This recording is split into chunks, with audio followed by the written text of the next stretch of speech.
الله أكبر. بسم الله.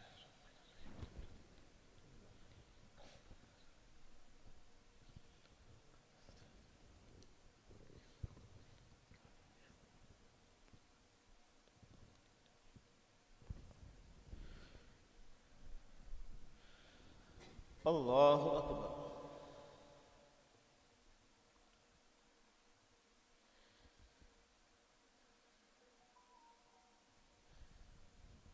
سمع الله لمن حمده.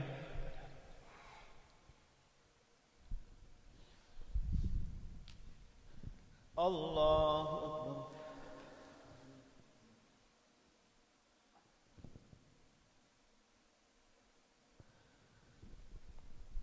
الله أكبر.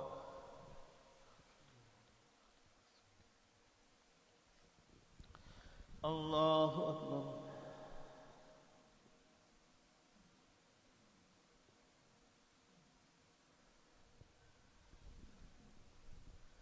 الله أكبر.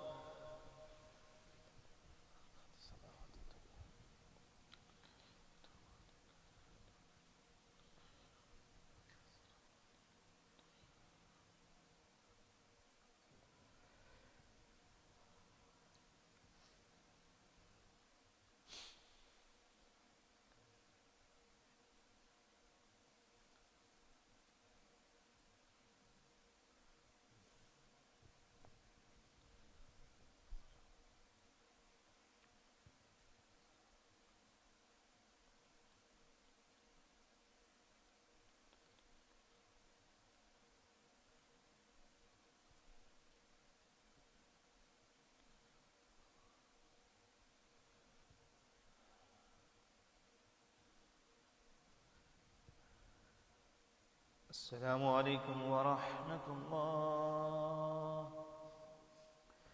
السلام عليكم ورحمة الله. استغفر الله. استغفر الله.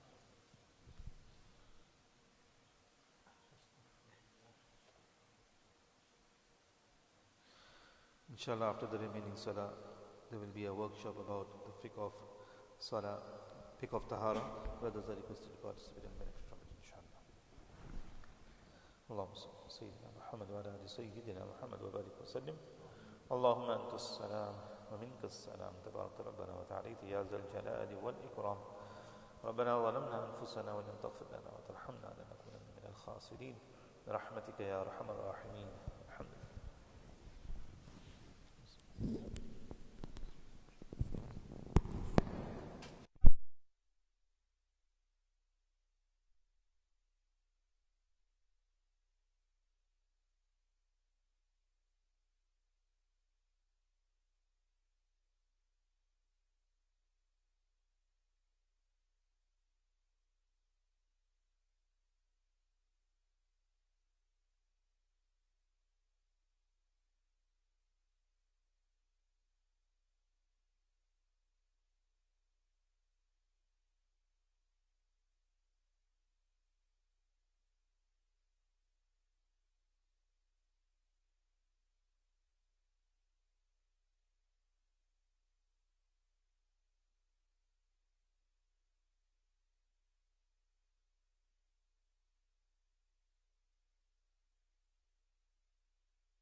نحمده ونستعينه ونستغفره ونؤمن به ونتوكل عليه ونعوذ بالله من شرور أنفسنا ومن سيئات أعمالنا من يهد الله فلا مضل له ومن يضلله فلا هادي له ونشهد أن لا إله إلا الله وحده لا شريك له ونشهد أن سيدنا وسندنا ونبينا ومولانا محمدا عبده ورسوله أرسله الله تبارك وتعالى إلى كافة للناس بشيرا ونذيرا أما بعد قال الله سبحانه وتعالى في القرآن المجيد فأعوذ بالله من الشيطان الرجيم بسم الله الرحمن الرحيم يا أيها الذين آمنوا إذا قمتم إلى الصلاة فاغسلوا وجوهكم وأيديكم إلى المرافق إلى آخر الآية.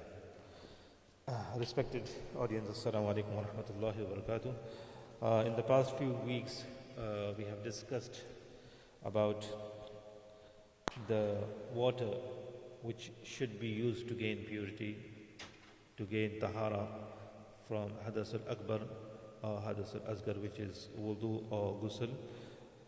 And then we also discussed regarding the requirements of wudu and the Faraid of wudu. Just will briefly go about what we have read. The shurut, the requirements of wudu are, first of all, the person who is performing the act of wudu, he should be or she should be a Muslim. Islam is important. Without Islam, any act of worship will not be accepted. Then the second thing is that the person performing should also be of sound mind. The person who is performing wudu, any greasy substance should not be on his skin. That will prevent the water from reaching his skin. And fourth was the water which he is or she is using to perform wudu should be pure water, mutlaq water. And for the people who are ill, they have some illness which is daim, which stays always with them, like a person with bladder problem or a person who has wind problem. So for such people, the time for salah which they are going to perform should commence. Only after that they can perform wudu and do the fardu salah. Then we have also done the faraiz. According to the Shafi'i fiqh, there are 6 faraiz, and according to the Hanafi fiqh, there are 4.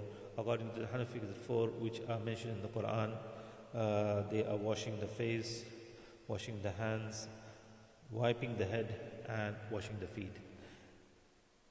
Besides these 4, there is one before these 4, according to the Shafi'i fiqh, and that is intention, niyyah, and one is at the end of this 4, so that will be the 6th one, which is tartib, that all the actions of wudu which are mentioned, they should be in the correct order as they have been mentioned. That is also compulsory because Allah subhanahu wa ta'ala has mentioned them in a correct order. He did not mention all the washing together and then he mentioned the masa of the head. Allah subhanahu wa ta'ala has told us that this is the order. You wash the first, the second limb, third limb you have to wipe it. Allah did not mention the washing the feet first and then the wiping. He mentioned the wiping in between. So that means the order should also be maintained. If the order is not maintained, the wudu will not be correct. So Imam Shafi'i alayhi rahmah says that if someone does not do the correct order, his wudu will not be complete. So that is also a compulsory act. The 6th one, that all the actions which are mentioned in the faraiz, they should be done in the correct order. And inshallah, today we will be doing the sunnahs of wudu. What is the sunnah act, first of all? Sunnah act is an action which the Prophet sallallahu alaihi wasallam himself, he did it. He emphasized others to do it, or he saw someone doing an action and he did not stop, he praised it. He did not do it himself, he praised it, or he did not say anything about it. So that is regarded as a sunnah act. So one of the sunnahs is when a person is performing wudu, he should try to sit facing the Qibla. The direction of the Qibla person should try and sit towards the direction of the Qibla and perform his wudu. That's one of the sunnahs. And one of the other sunnahs is that when we commence to do wudu or any action, we should commence with the name of Allah subhanahu wa ta'ala. Bismillahir Rahmanir Rahim. We should commence the action of wudu over here with Bismillahir Rahmanir Rahim. The third sunnah is washing the hands, both hands up to the wrists. Now before we start wudu, we wash our hands up to the wrist before we go towards the farz. To clean the teeth with miswak. Now miswak, it's a very lengthy topic to talk about miswak. We'll talk about a few benefits of miswak. The Prophet sallallahu alaihi wasallam loved miswak so much that even in his last moments, when he could not speak properly, Aisha radhiyallahu anha mentions that he was looking towards the miswak, and she understood that the Prophet sallallahu alaihi wasallam wants to do miswak. So she says that the last thing, I chewed the miswak because he was very weak at that time, the Prophet sallallahu alaihi wasallam. So I chewed the miswak for him. I made it soft, and then I brushed it. So the last, my saliva was going into the Prophet sallallahu alaihi wasallam's mouth, into his mouth. So she says that I did the miswak of the Prophet sallallahu alaihi wasallam. So this is how much he loved to do miswak. And one of the benefits of doing miswak is when a person has the habit of doing miswak, inshallah, when he will pass away from this world, he will have the kalima on his mouth and on his tongue. He will pass away in the state of iman. May Allah subhanahu wa ta'ala give us the understanding for this.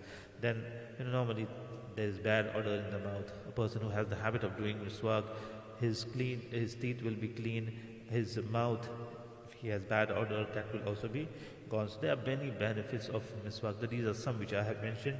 So this is also one of the sunnahs of wudu, that a person should be doing the miswak. Now after doing the miswak, the person should rinse the mouth. Now rinsing is different from gargling. Rinsing is that you take water into your mouth and you rotate it into your mouth. So anything in your mouth is cleaned and your mouth gets fresh. And then gargling is a separate sunnah. Gargling is to take the water a bit further towards your throat, inside your throat. That's gargling. But that's also one of the sunnahs. Now, if a person is fasting, he should take care when he is gargling. He shouldn't take the water so much inside that any drop can go in his throat. He's not doing it intentionally. He's trying to gargle, he's trying to do the sunnah, but when a person is fasting, he should take care that the water does not go. He shouldn't be gargling too much. One of the other sunnahs is to clean the nostrils. Normally, when we wake up, when we sleep and we wake up, we should try to blow our nose. When we are doing wudu, we should try to blow our nose and clean the nostrils. One other sunnah is when a person is performing wudu, he should do the khilal of his fingers, whether it be the hands or the feet. Now, the khilal for the hands is like he'll just pass both the fingers like this, and that's the khilal of the hands. But the feet is that you take the small finger of your left hand and you start from the right foot small finger. You start it from like this, like the first, then the second, then the third, then the fourth. Similarly, the next foot also. So you do the khilal when you are doing, like when you're washing your arms, you do the khilal of your hands. When you're washing your feet, you do the khilal of your feet, fingers as well. Now, as we mentioned in the Faraid, is that according to the Shafi'i fiqh, the masa of the head, the farz part is just one strand is enough, according to the Shafi'i fiqh.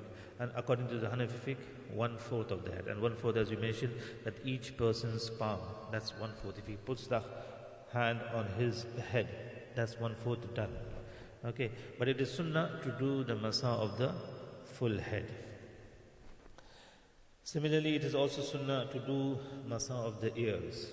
Now, the forefinger, we have to do the both ears together. The forefinger should go inside the portion of the ear, and it should be passed inside, and the thumb will go on the outer portion of the ear. So this is how we do the masa of the ear.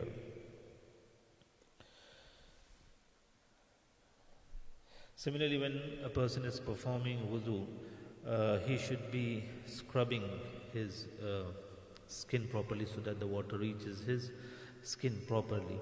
Especially living in this country, which is where the skin gets dry, or a person who has illness of skin, dry skin. So they should be taking care, because when a person has a dry skin, and if you just flow the water, it will not reach your skin, it will just flow on your skin. So a person, when we are performing wudu, and we know we should take care, we should scrub the limb properly so that the water reaches the skin properly inside and the limb is washed properly. One of the other sunnah is to wash each part a bit more than what is prescribed.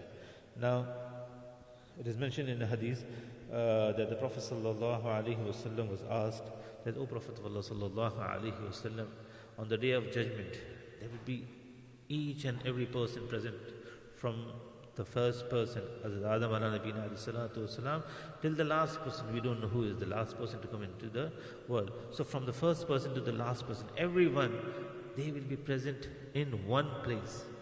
How are you going to recognize your ummah? How are you going to recognize your ummah? The Prophet sallallahu alaihi wasallam said that I will recognize them because their limbs, which they wash during wuzu, they will shine. Ghurram muhajjalin, so they will shine. So I will recognize them from the shining of their limbs, that this is my ummah. So then it is mentioned that anyone who wants, they should make the shining part a bit more. That means that when you're washing your hands, you wash it a bit more. So it is farz to wash including the elbows. So you should wash a bit higher. Now, it is not ghusl. A person should remember, this is wudu. So just to make the bit higher, we wash it from the top. No, a bit higher. A bit higher from the feet, a bit higher. Not from the knees or everything. Should take care. Wherever the Prophet ﷺ has said these things, we should not exaggerate in it. We should do it according to the Sunnah, as it is mentioned, a bit higher, a bit more. One of the other sunnahs is to wash the right before the left. Now, tartib, as we mentioned, the tartib which is mentioned in the Quran, that should be maintained. Now, if we come in washing the face, it's one face, but when the hands and feet, we have right and left. For example, a person does the intention, washes his face, and then it's the time of washing his hands. Now a person, if he is washing his hands, he washes the left first and then washes the right after that. And then he does the masah of the head and he washes his feet. So is his wuzu correct or not? Because he washed the left first and then the right. So what do you say? Is his wuzu correct or not? Why not?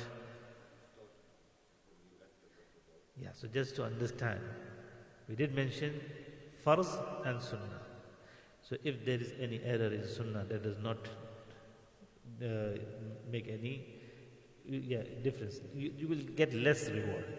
So his wudu is in the correct order, but the sunnah order is not maintained. So if the sunnah order is not maintained, he shouldn't be doing that. He should maintain the sunnah order also. But if someone does not do it, forgets and washes the left first and then the right, then also his wuzu is correct, because that's a sunnah act and he washed the left first, then the right. Understood? So his wuzu will be correct. So that's the sunnah, that he should wash the right first and then the left. But one is, someone forgets and does it. But once someone is intentionally doing it, that's not right. To do it intentionally is incorrect. Someone does forget and he washes it, that's a different story. But when it comes to do it intentionally, going against the sunnah, then there is totally different story. So may Allah subhanahu wa ta'ala give us the understanding. To wash each part immediately after the previous one, so that the previous one is not allowed to become dry. Now, this we can understand. We are performing wudu, and whilst performing wudu, your friend comes and sits next to you, and he starts to talk about, today Lillah, they prayed like this and that. and the water is running, you're wasting water. Water is running, you're wasting the water. Second, you are in the middle of wudu and you have washed one limb and you started to talk, and you stopped doing your wudu and you started to talk, and you talked so much that your limbs becomes dry. Your wudu is correct, but that's against the sunnah. You should be performing your wudu first. When you perform your wudu, then you can talk with your friends. Okay, so before the limb dries, you should wash the next limb. To repeat the washing of each part 3 times. So it is farz to wash each limb once. So washing the face once is farz. Washing the hands once is farz. Doing the masa of the head once is farz. But to do it 3 times, it is sunnah. To maintain silence during wudu. So when we perform wudu, we should just do the dua which is mentioned. Allahumma gfir li zambi wa wasi' li fidari wa barik li fi rizqi. This dua, if you know, read the dua or any dua which you know, and just do. Shouldn't be talking whilst we are doing wudu. Moving the ring if wearing one. So if we are wearing a ring, or similarly the sisters who have something in the nose, they wear the nose pin, or in the ears, they should be moving it so that the water reaches inside. A watch, normally we remove our watches, but yeah. So what is, if it is like skin tight. Now when you wear a ring, it is not loose, but your watch, it is loose. Okay. The main thing is that when you wear a ring and it is tight, attached to your skin properly, it might happen that the water will not go below the ring. So you move it so that the water goes beneath and touches the skin. Okay. Similarly, if you have a watch which is tied to your skin, normally no one wears like that watch. Okay, it is loose enough, so it goes up and down. So when you're washing, nothing will happen to it. It is water, the water will go beneath. But with the ring, it is mentioned because the ring or the nose pin or the ear pins, what happens, they are attached tight to the skin, and to make sure that the water has reached, you should move them. To perform wudu yourself and not take assistance unnecessarily. Now, nowadays we have taps, so there's no need to take assistance from others. But in the villages, now also some places, although in the villages also in our countries, India and Pakistan, they have like taps over there as well. But in the past, some years back, and in some villages now also, they use that lota to do wudu. Okay, so they do take the water in the lota and they perform the wudu from the lota. So in that case, if someone is doing a wudu from the lota, so he should or she should not take assistance unnecessarily. They should perform it themselves. But if someone has the illness, they cannot hold the lota properly when they are performing, so they cannot take assistance and help from others. One of the sunnah is also to allow the body parts to dry themselves. Okay, we shouldn't be wiping it. But if, like in this country, it's cold, if we do not wipe it, we might get ill. Or in any country, if we are in a place and we think that if I do not dry it, I might get illness, then we can wipe it. It's allowed to wipe it. One of the other sunnahs is from, nowadays, as I said, tap. So it's not, because there is plenty of water in the taps. It is a sunnah that the leftover water of the wudu should be drank. So that can only happen if you have taken the lota and you perform wudu from that. To recite the dua after wudu, and as I said, whilst performing wudu, you should recite Allahumma gfir li zambi wa wasi' li fidari wa barik li fi rizqi. And after we have completed, read the shahada, ashhadu an la ilaha illallah wahdahu la sharika lah wa ashhadu anna Muhammadan abduhu wa rasuluh. And then read the dua, Allahumma ij'alni min at-tawabin waj'alni min al-mutatahhirin. There's different duas. This is the most common dua. This is especially this is the dua mentioned to read after performing the wudu. So Allahumma ja'alni min at-tawabin. O Allah, make me from the repenters, min at-tawabin, or make me from the repenters. Waj'alni min al-mutatahirin, and make me from the purified. So we have done the wudu, and so after we are completed, we are asking Allah to forgive us and to purify us. Now, there are many benefits of performing wudu. It is mentioned in the hadith that when a person performs wudu and when he washes his limbs, so any any sin he has done from that limb, with the wudu, the washing of the wudu, the act of sin he has done will be washed out. It will fall away from his body, any action. So now, which sin is, the Prophet said, which sin over here? It's the saghira, small sins, not the big sins. Understand? Any small sin a person has done from his hand, from his face, so that will be wiped out. The virtue of this dua. The 8 doors of Jannah will be open for the one who recites this dua, and he will have the choice to enter from whichever door he wishes. So this dua has a great virtue that a person, when he performs the wudu, and when he has completed wudu and he reads this dua, the shahada, and then Allahumma jalni min at-tawabin wa jalni min al-mutatahirin, then he will have a choice to enter paradise from any door he wishes. So all the 8 doors will be open for him, and he will have the choice to enter from any door he wishes. May Allah subhanahu wa ta'ala make us from them. Now, these were the sunnah acts of wudu, and now there are the nullifiers, the things which break wudu, which are also known as the mufsidat of wudu, the things which break wudu. Any questions about the Faraid of the sunnahs? Anyone has any queries before we move forward? No? Okay, the mufsidat. When anything besides money comes out of both or either part of the body. So, when money comes out, ghusl becomes first, not only wudu. So when sperm comes out from our private part, then a person has to do ghusl. Wudu is not enough for him. But besides sperm, anything comes out from his private parts, then he should be doing wudu. Whether it be wind or anything, he has to do wudu. The second is the direct contact of the skin of an adult male to the skin of a strange, i.e. non-mahram adult female, breaks the wudu of both involved. Now this is according to the Shafi'i fiqh, not the Hanafi fiqh. According to the Hanafi fiqh, the wudu does not break with the contact. Now because it is mentioned in the Quran that awla mastumun nisa, lumps, there's a vast meaning of lumps. According to the Hanafi fiqh, they say lumps, the straight meaning of lumps is touching. And that's what the Imam Shafi'i says. Allah subhanahu wa ta'ala has mentioned touching.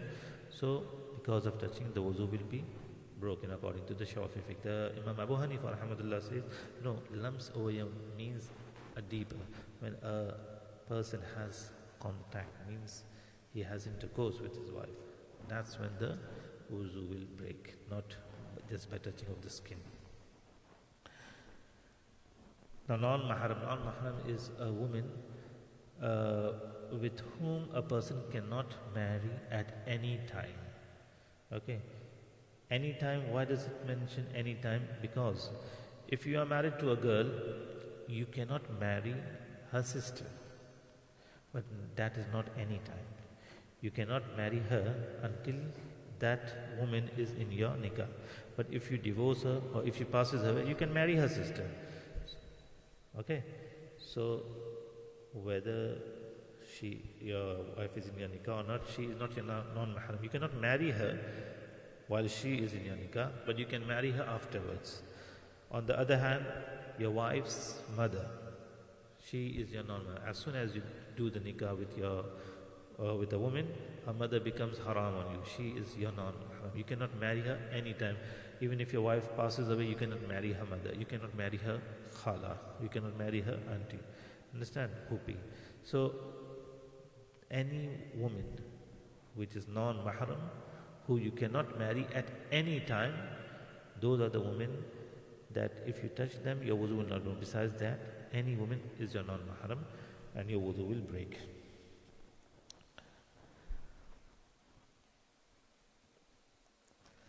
The direct touching of the skin of anyone of the private parts with the palm or the inside of the fingers. I think according to the Hanafi fiqh here also the wuzu does not break. But according to the Shafi'i fiqh, the wuzu does break by touching the private parts with the palm. Now, whether it be your private part or whether it be your any other person's private part. What will happen? For example, a person has his child and he's washing his private parts because they had used the toilet and they are washing their private parts. So what will happen? The wudu of that person will break because of touching the private parts. The person who is touching his wudu will be breaking. Okay. When someone becomes unconscious, similarly when someone is intoxicated, when someone becomes insane, in all these cases, the wuzu will break. Similarly, when a person falls asleep, his wuzu also break. All these cases are because a person does not know what has happened with him. In these conditions, when a person is unconscious, intoxicated or insane or asleep, we do not know what has happened with us. So in that case, wuzu will break. Now, only there is an exemption in sleep. If a person is sitting on the ground like this, like the way I am sitting just now, if he sits like this and he falls asleep, he does not move anything, sitting like this completely in sleep, and he does not move, he is not leaning on anything, his wuzu will not break. But while sleeping, if he leans on anything or if he is moving right and left, then his wuzu will break. Why? Does anyone know? Because this is a position in which there is no way for the wind to come out. This is a position where the wind will not come out. It's not possible for the wind to come out. But if he goes right, left, the buttocks are not against the ground properly, then there is a possibility because of sleep that he must have passed wind. So in these cases where a person is sitting firm on the ground with his buttocks towards the ground and he does not move or does not lean on anything, his wuzu will not break. But besides that, if he is leaning on anything or he is going right and left, then his wuzu will break.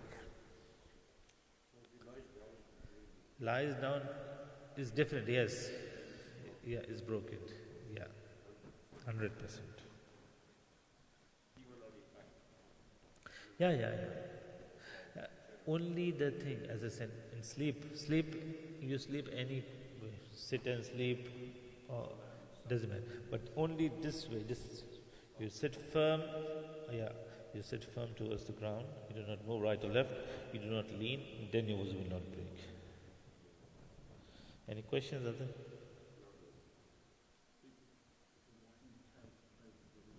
Yes. Scratch, as I said, the scratching from above the clothes, no. If you put your hand inside and scratch, you touch. In anything, whether it's touching the female. Now, touching the female with clothes on. So if you brush non-mahram with your clothes on and her clothes on also, your wuzu will not break. Or your clothes are not on, means your skin on her clothes. Skin to skin wuzu will break. If you're scratching yourself, skin to skin, if you're touching with your hand, you're touching the private part with the bare skin, then your wuzu will break. Understand? So if you're washing our child with the bare hand, if you're wearing the gloves and doing it, that's a different thing. But if you are washing it with your bare hands, then your wuzu will break. Okay. The other thing is jabira. What is jabira? Jabira is a bandage or a wound or a plaster on a broken bone then one needs to do masa on the plaster or the bandage. If the plaster is on a body part which is within the tayammum area, then that salah needs to be repeated, although you have to read it in its prescribed time.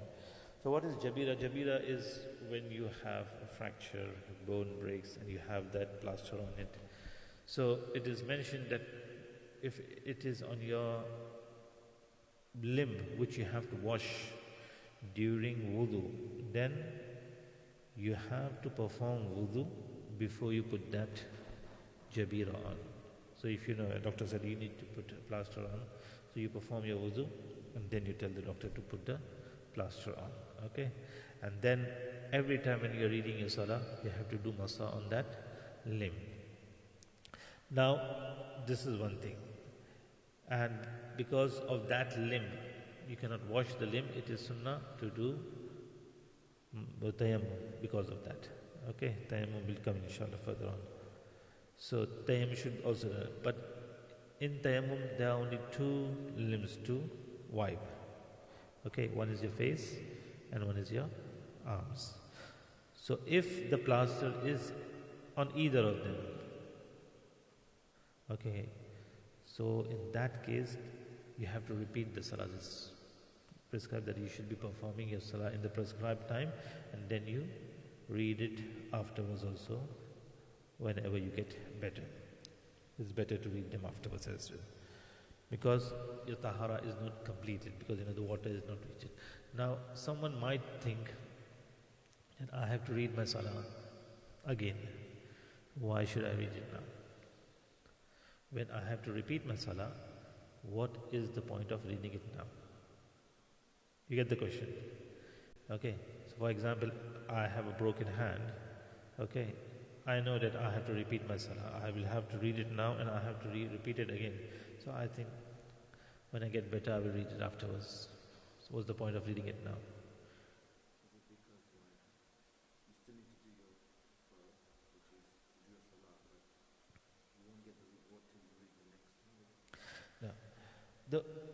You will get the reward when you read the salah, but because there is deficiency in it, you do it afterwards. Okay. Now, when a person thinks, let me read it afterwards, I have to read it anyways afterwards, so let me leave it now and I will read it afterwards. So in that case, he is sinful because he did not read his salah. The salah has to be performed in his prescribed time. So whatever times Allah subhanahu wa ta'ala has mentioned, he has to perform salah in those mentioned times. But now over here, he will not be sinful. Why? Because he has read his salah, and now this is the uzr. This is the exception that he cannot help himself. That's why he is reading it afterwards. So he will not be sinful in this condition. He is repeating his salah afterwards. But on the other hand, if he does not read, he says, I will read it up when I get better, and he reads it when he gets better. But he will be sinful. Why? Because he did not read his salah in his prescribed times.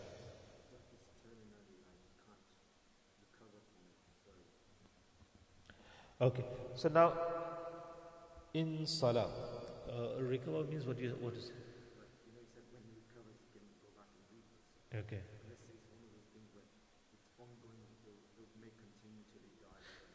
Okay, so in that case, that's what I'm saying. If someone has, in illness also, a person when he has any illness, we don't know about how long it's going to last. It is mentioned that a person is not allowed to leave his salah in any case, any condition. If you cannot stand, it is for us to stand and read the salah. If you cannot stand, sit down and read. But you read your salah in the prescribed time. You cannot sit down and read. Lie down and read your salah. Okay? Lie down and read your salah. There's ways now. How do we lie down and read the salah? There's a different. You have to understand that fiqh also, how your feet, where your feet should be, where your head should be when you're lying and reading your salah. You have to lie down and read. If you cannot sit down, and you have to lie down. Now, if someone lies but he cannot read anything, he cannot. So it is mentioned that think. Okay, now I'm in qiyam. I'm doing ruku, I'm doing sajda. So think about the salah. Stay lying down, don't say anything, but you're just, that's the way to read Salah. So there is, in any condition, Salah, only when you are not sound mind, unconscious, then you do not have the control. When you have the control and the time for Salah is there, no matter how worst your condition is, we should be reading Salah. May Allah subhanahu wa ta'ala give us the understanding of this. Okay. Inshallah, next is the khuf, and we'll be doing it next time, about the khuf. What are the rulings for the khuf? There are different rulings for a non-traveler and a traveler. So for a traveler it is 3 days, which is 72 hours, and for a non-traveler it's 24 hours. Inshallah we'll be doing that next time. May Allah subhanahu wa ta'ala give us the understanding. So every fortnightly we do the fiqh workshop on the Saturdays after Maghrib Salah. Inshallah tomorrow after Maghrib we will be having the dars of Tafsir al-Quran. That will be in Urdu, inshallah. Okay, may Allah subhanahu wa ta'ala give us the understanding. Subhanallah bihamdi, subhanakallahumma wa bihamdika, nashhadu an la ilaha illa anta, nastaghfiruka wa natubu ilayk. Subhana rabbika rabbil izzati amma yasifun, wa salamun ala al-mursaleen, walhamdulillah.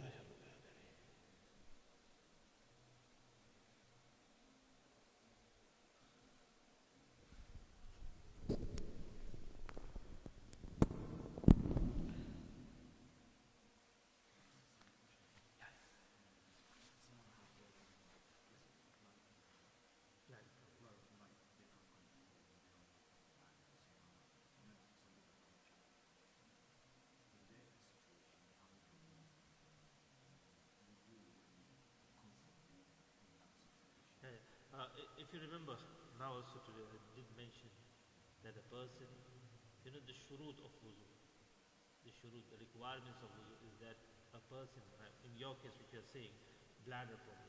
So that's also I mentioned, if a person has a bladder problem, people also have weight problem, they cannot maintain their wudu because of the bladder. So, yeah, I understand that. So for them, for such people, it is the time of Salah should commence.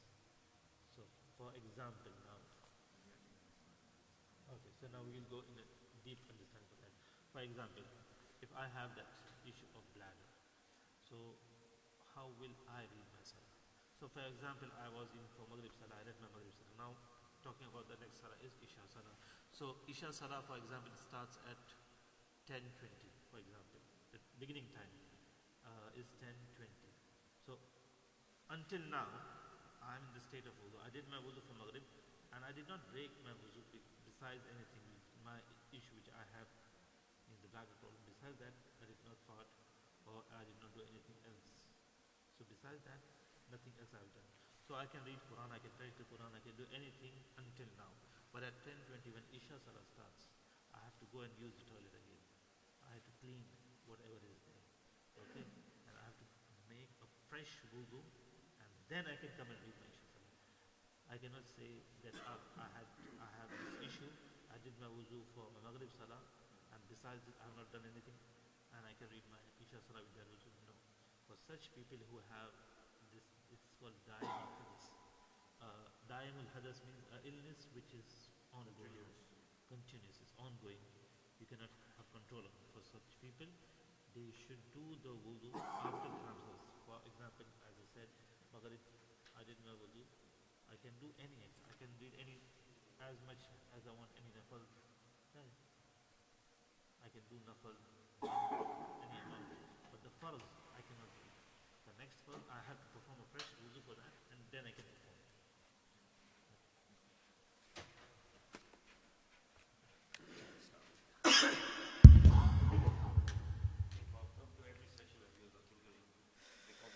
Allahu Akbar, Allahu Akbar, Allahu Akbar, Allahu Akbar. Ashhadu an la ilaha illallah. أشهد أن لا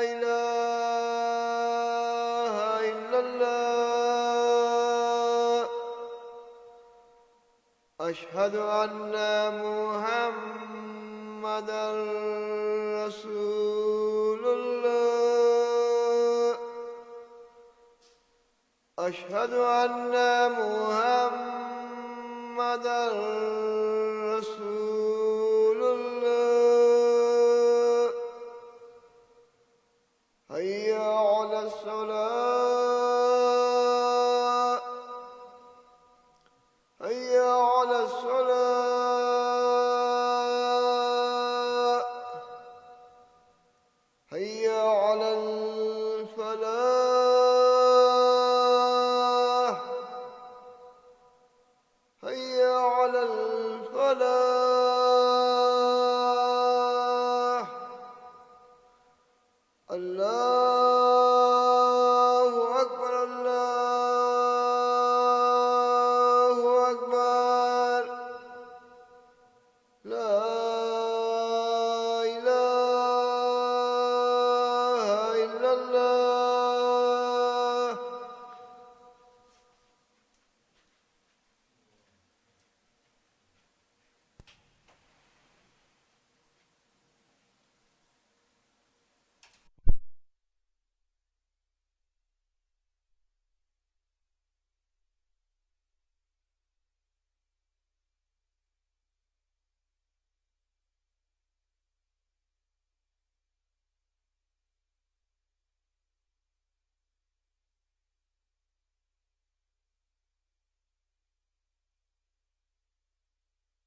الله أكبر.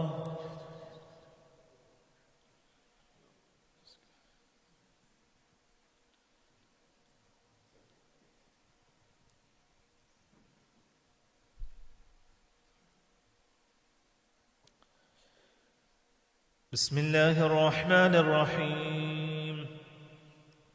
الحمد لله رب العالمين الرحمن الرحيم مالك يوم الدين. إياك نعبد وإياك نستعين. اهدنا الصراط المستقيم صراط الذين أنعمت عليهم غير المغضوب عليهم ولا الضالين.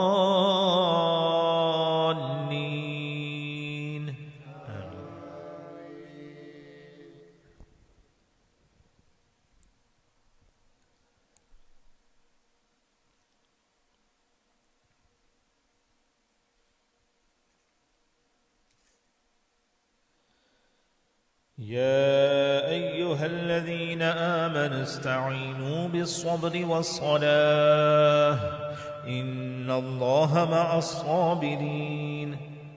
ولا تقولوا لمن يقتل في سبيل الله أموات بل أحياء ولكن لا تشعرون.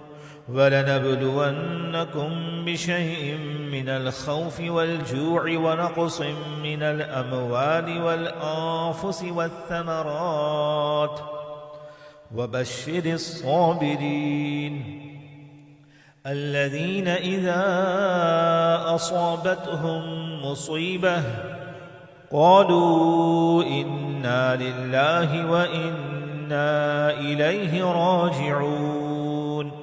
أولئك عليهم صلوات من ربهم ورحمة وأولئك هم المهتدون. الله أكبر.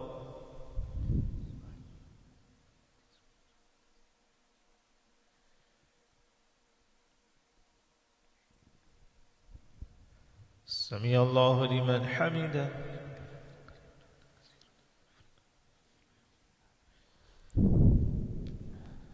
الله أكبر.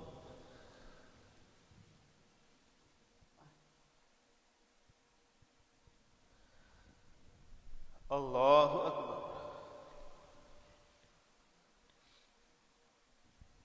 الله أكبر.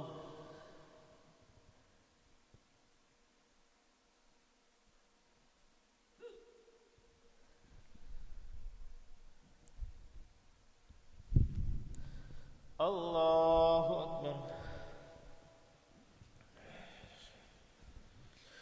بسم الله الرحمن الرحيم. الحمد لله رب العالمين الرحمن الرحيم مالك يوم الدين. إياك نعبد وإياك نستعين. اهدنا الصراط المستقيم صراط الذين أنعمت عليهم غير المغضوب عليهم ولا الضالين.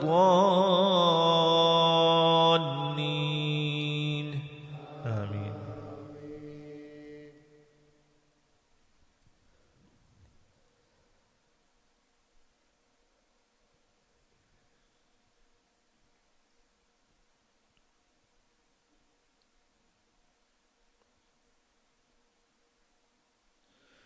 عتل بعد ذلك زنيم أن كان ذا مال وبنين. إذا تتلى عليه آياتنا قال أساطير الأولين. سنسمه على الخرطوم إنا بلوناهم كما بلونا أصحاب الجنة إذ أقسموا ليصرمنها مصبحين ولا يستثنون فطاف عليها طائف من ربك وهم نائمون فأصبحت كالصريم فتنادوا مصبحين أن اغدوا على حرثكم إن كنتم صارمين. الله أكبر.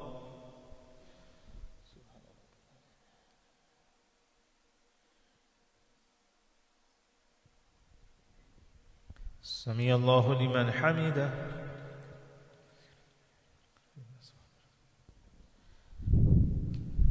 الله أكبر.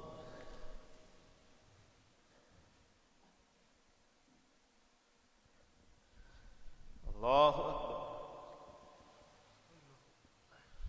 الله أكبر.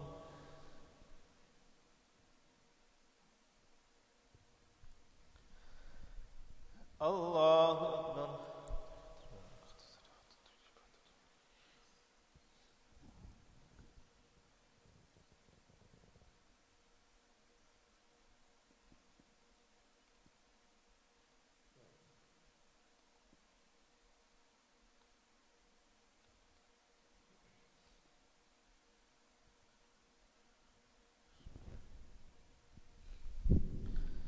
الله أكبر.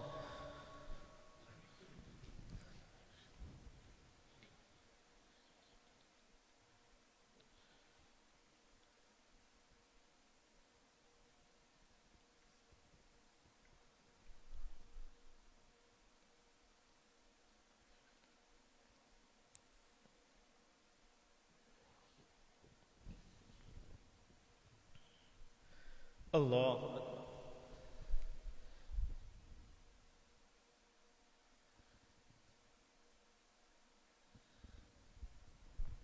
سمع الله لمن حمده.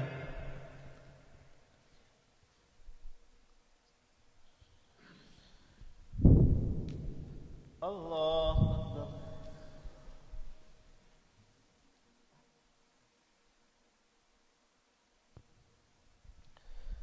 الله أكبر. الله أكبر.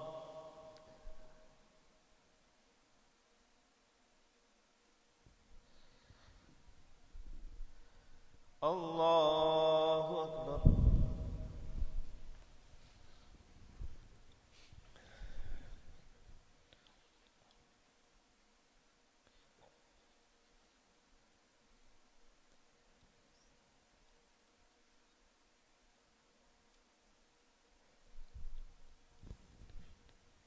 الله أكبر.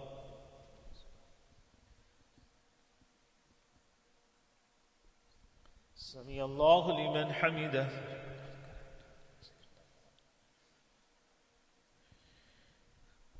الله أكبر.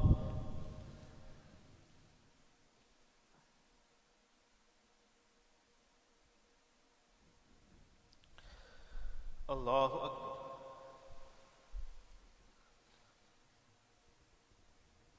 الله أكبر.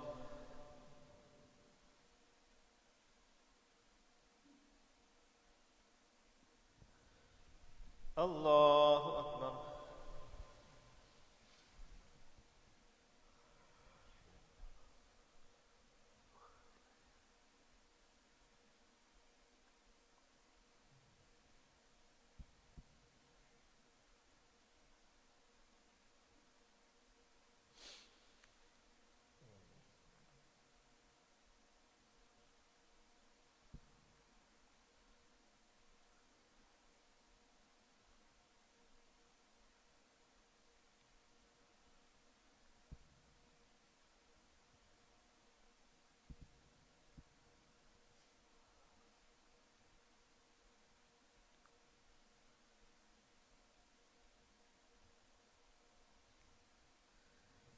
السلام عليكم ورحمة الله. السلام عليكم ورحمة الله. استغفر الله. Inshallah, from tomorrow onwards, Isha Jamaat will be at 10:35. Inshallah, आइंदा कल से इशा की जमात 10:35 पर होगी. اللهم صل على سيدنا محمد وعلى آل سيدنا محمد وبارك وسلم. اللهم أنت السلام ومنك السلام تبارك ربنا وتعاليت يا ذا الجلال والإكرام. ربنا ظلمنا أنفسنا وإن لم تغفر لنا وترحمنا لنكونن من الخاسرين برحمتك.